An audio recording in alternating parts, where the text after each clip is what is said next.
Movie की शुरुआत में हम जापान के शहर को देखते हैं जहां पर एक क्रिमिनल होता है जो पुलिस से बचने के लिए भाग रहा होता है।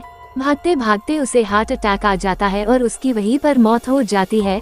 फिर हम उन क्रिमिनल्स को देखते हैं जो खुलेआम घूम रहे हैं, जिन्हें कानून का कोई डर नहीं था। इनके अलावा जेल में भी बहुत सारे क्रिमिनल्स भरे पड़े थे जो कि हार्ट अटैक की वजह से मर रहे थे, जो कि कोई नेचुरल डेथ नहीं थी, क्योंकि ये सब एक लड़के का प्लान था जिसका नाम लाइट है।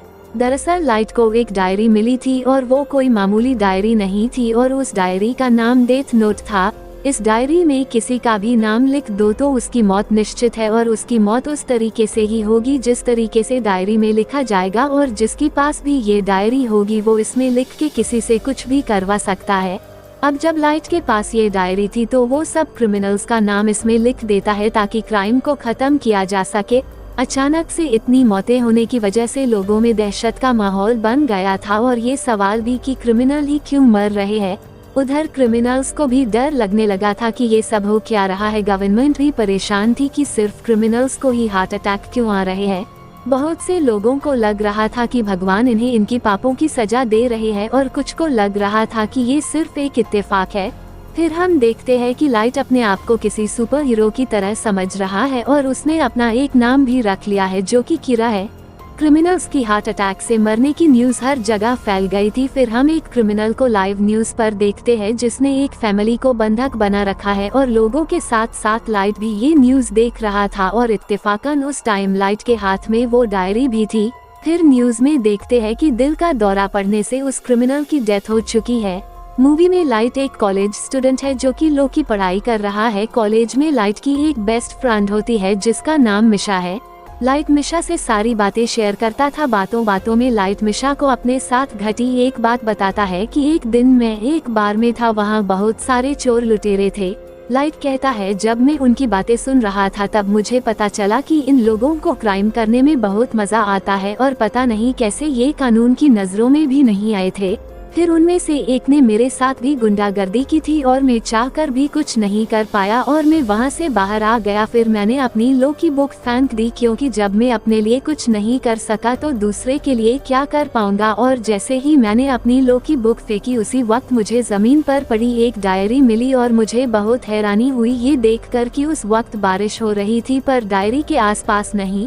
फिर मैं अपने घर चला गया। लाइट मिशा से सारी बातें शेयर करता है, बस उसे अपनी इस डायरी के बारे में नहीं बताता। वो नहीं चाहता था कि किसी को भी इस डायरी के बारे में पता चले। लाइट को इस डायरी के बारे में कुछ नहीं पता था। वो समझ नहीं पा रहा था कि ये किस तरह की डायरी है। फिर लाइट की नज़र डायरी के नियमों पे पड़ती है। उसमें ये लिखा था कि जो भी इंसान इसमें किसी का भी नाम लिखेगा उसकी उसी वक्त मौत हो जाएगी, यहाँ तक कि जिसे भी लिखने वाला चाहेगा उस तरह से। फिर लाइट टीवी पर एक क्रिमिनल को देखता है तो लाइट मजे मजे में उस क्रिमिनल का नाम उस डायरी में लिख देता है और सो जाता है। अगली सुबह जब लाइट न्यूज़पेपर देखता है तो वो ये देख हैरान रह जाता है कि जिस आदमी का नाम उसने रात को डायरी में लिखा था वो अब मर चुका है। पर फिर भी लाइट को ये इत्तेफाक लगता है, उसे विश्वास नहीं होता तो वो दोबारा से चेक करने के लिए डायरी को लेकर उसी बार के बाहर आ जाता है जहाँ पर वो क्रिमिनल था जिसने उसके साथ बदतमीजी की थी। फिर लाइट डायरी में उसका नाम लिख देता है और ये भी कि उसकी मौत कैसे हो। लाइट ने डायरी में उसकी मौत का तरीका हार्ट अटैक लिखा था और देखते ही देखते लाइट के सामने उसकी हार्ट अटैक से तड़प तड़प के मौत हो जाती है। लाइट ये देख हैरान रह गया था कि सच में इस डायरी में जो लिखो वो सच हो जाता है। लाइट ने ये सब कुछ होते हुए अपनी आंखों से देखा था तो उसे यकीन हो गया था कि ये डायरी असली है, इसमें जो लिखो वो सच में हो जाता है। फिर जब लाइट वापस आ रहा होता है तब पहली बार वो इस डायरी के शैतान को देखता है जिसका नाम था एंजल ऑफ डेथ, यानी मौत का फरिश्ता। एंजल ऑफ डेथ देखने में डरावना और अजीब था तो लाइट उसे देख डर तो जाता है, पर लाइट को इस बात का भी पता चलता है कि जिसके पास भी ये डायरी होगी एंजल ऑफ डेथ उसी को दिखाई देगा। और एंजल ऑफ डेथ भी लाइट को समझाता है कि उसे इस डायरी का इस्तेमाल कैसे करना है। फिर सीन शिफ्ट होता है और हम जापान के कुछ एजेंट्स को देखते हैं जो अचानक हुई डेथ पर चर्चा कर रहे होते हैं। एजेंट्स भी ये देख हैरान थे कि मरने वाले सिर्फ क्रिमिनल ही है और ये भी कि किरा चाहता क्या है, ऐसा कोई आदमी है भी या नहीं। फिर हम लाइट के डैड को देखते हैं, वो भी एक एजेंट है और वो भी इसी केस पर काम कर रहे होते हैं। उनका मिशन सिर्फ किरा को पकड़ना है। किरा को कोई जानता तो था नहीं, इसीलिए वो किसी के कंट्रोल में भी नहीं था और सारे क्रिमिनल्स को मारे जा रहा था। फिर लाइट के डैड अपने साथियों को कहते हैं कि ये कोई मामूली केस नहीं है, इसलिए इस केस को सॉल्व करने के लिए हमारे साथ एक अंडरकवर एजेंट काम करेगा जिसका कोडवर्ड मिस्टर एल है। मिस्टर एल जो कि एक अंडरकवर एजेंट है, इसीलिए वो सिर्फ ऑनलाइन ही हमसे इस केस पर डिस्कस करेगा। मिस्टर एल एक अंडरकवर एजेंट है तो उसका ना ही तो कोई नाम जानता है और ना ही उसे किसी ने कभी देखा है। फिर हम देखते हैं कि मिस्टर एल ने पहले ही किरा के बारे में काफी इंफॉर्मेशन इकट्ठी कर रखी है जो कि सही भी थी। पहले तो सभी इन डेथ को इत्तेफाक समझ रहे थे और किरा जैसा इंसान भी है इस बात को मानने से भी इनकार कर रहे थे।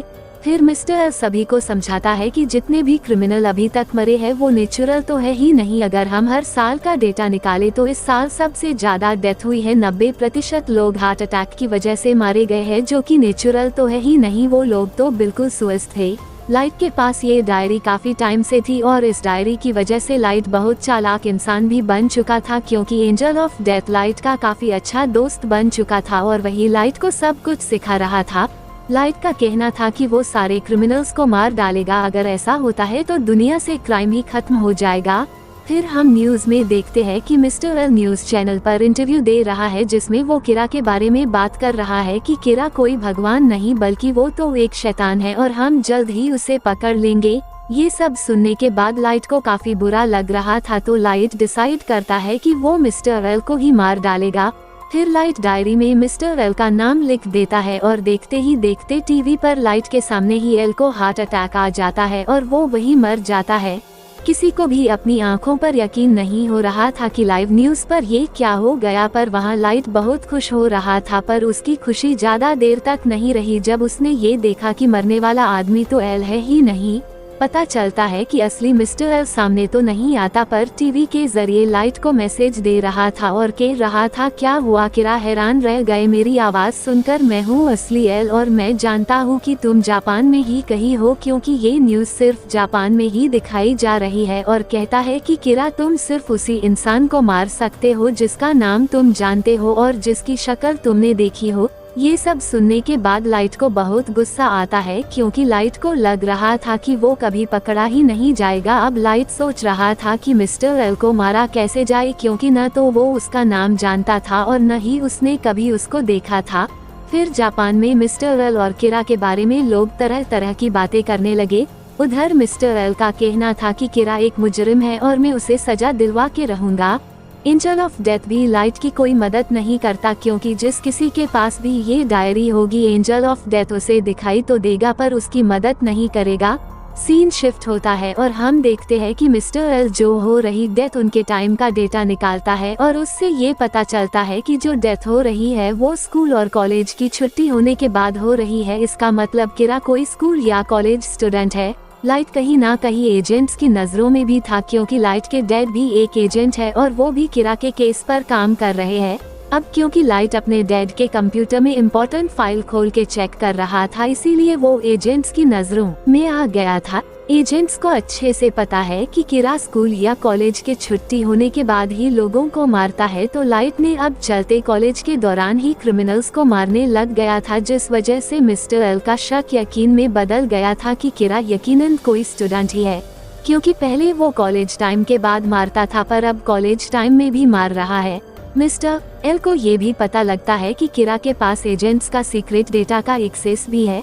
अब लाइट के डैड मिस्टर एल के डायरेक्ट कांटेक्ट में थे, तो मिस्टर एल उन्हें बताता है कि किरा के पास हमारे डेटा का एक्सेस है। मिस्टर एल कहता है कि या तो किरा कोई एजेंट है या फिर कोई अपना। उधर लाइट को महसूस होता है कि कोई उस पर नजर रख रहा है, क्योंकि मिस्टर एल को लाइट पर शक था तो उसने लाइट के पीछे एक एजेंट को लगा रखा था।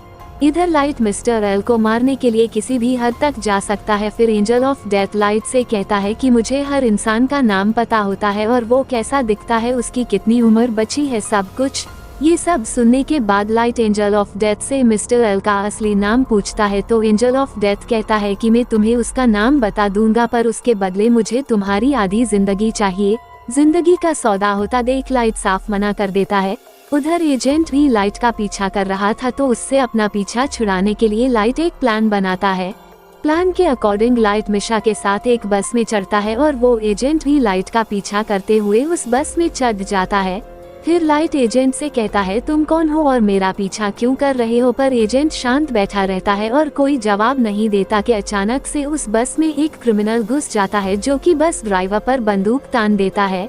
फिर लाइट एक नोट लिखता है जिसमें लिखा था मैं इसे धक्का दूंगा तो तुम उसे पकड़ लेना, और एजेंट की तरफ करता है पर अचानक से लाइट के हाथों से वो नोट गिर जाता है और वो क्रिमिनल उसे उठा लेता है कि एकदम से उस क्रिमिनल की नजर एंजल ऑफ डेथ पर पड़ती है, जिसे देख वो डर जाता है और उस पर गोलियां चलाने लगता है, पर एंजल ऑफ डेथ को कुछ नहीं होता। ये देख उस क्रिमिनल की हालत ही खराब हो जाती है। फिर वो बस को रुकवा कर वहाँ से भागने लगता है।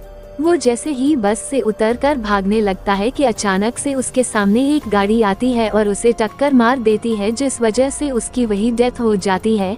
ये सब लाइट का ही प्लान था क्योंकि उसे उस एजेंट का नाम जानना था। फिर लाइट एजेंट को कहता है कि तुम मेरा पीछा करना बंद कर दो।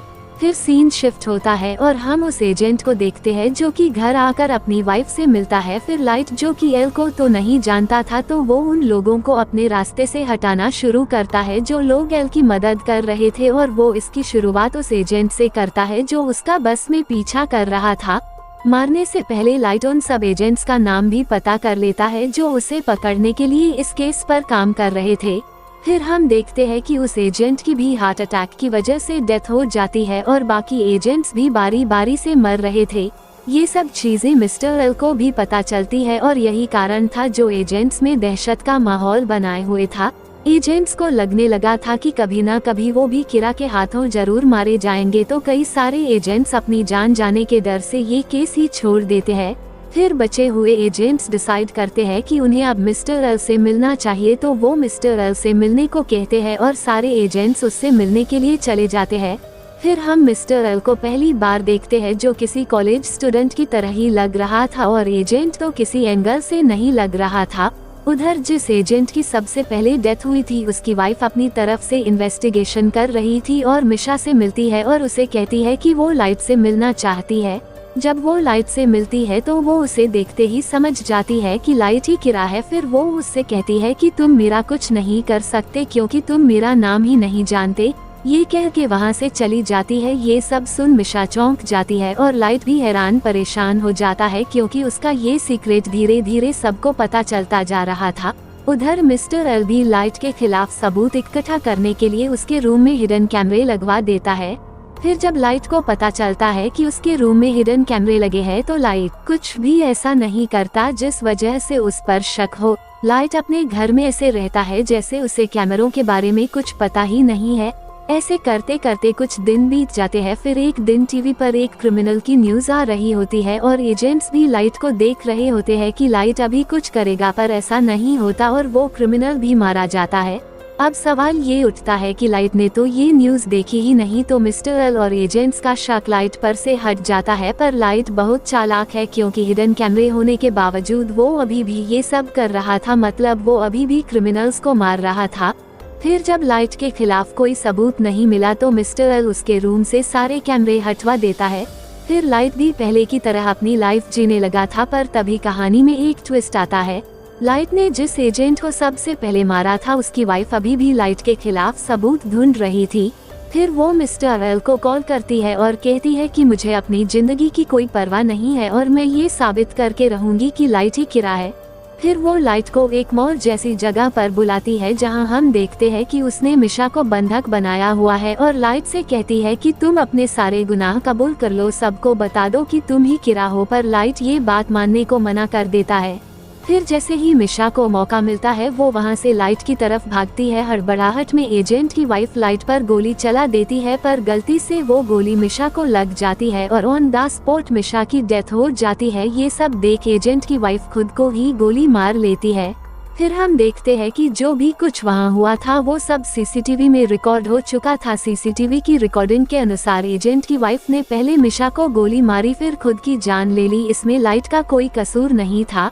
फिर रात हो जाती है और उसी मॉल के बाहर लाइट एंजल ऑफ डेथ से बात कर रहा होता है और कहता है कि यहाँ पर जो कुछ भी हो रहा था वो सब मेरा ही प्लान था, जो कुछ भी वहाँ घटा था वो सब लाइट ने पहले ही डायरी में लिख दिया था, यहाँ तक कि मिशा के मरने का तरीका और एजेंट की वाइफ की खुदकुशी, वो सब लाइट ने बड़ी चालाकी से प्लान किया था। उसके बाद लाइट अपने डैड से मिलता है और कहता है कि डैड, मैं भी आपके साथ मिलकर किरा को पकड़वाना चाहता हूँ। लाइट ये सब इसलिए कर रहा था ताकि एजेंट्स का शक उस पर ना जाए और वो मौत का सिलसिला ऐसे ही जारी रख सके। फिर लास्ट सीन में लाइट और मिस्टर एल आमने सामने होते हैं और मिस्टर एल वही चिप्स के पैकेट से चिप्स खा रहा होता है जिसमें लाइट डेथ नोट लिख रहा था और इसी के साथ मूवी खत्म हो जाती है।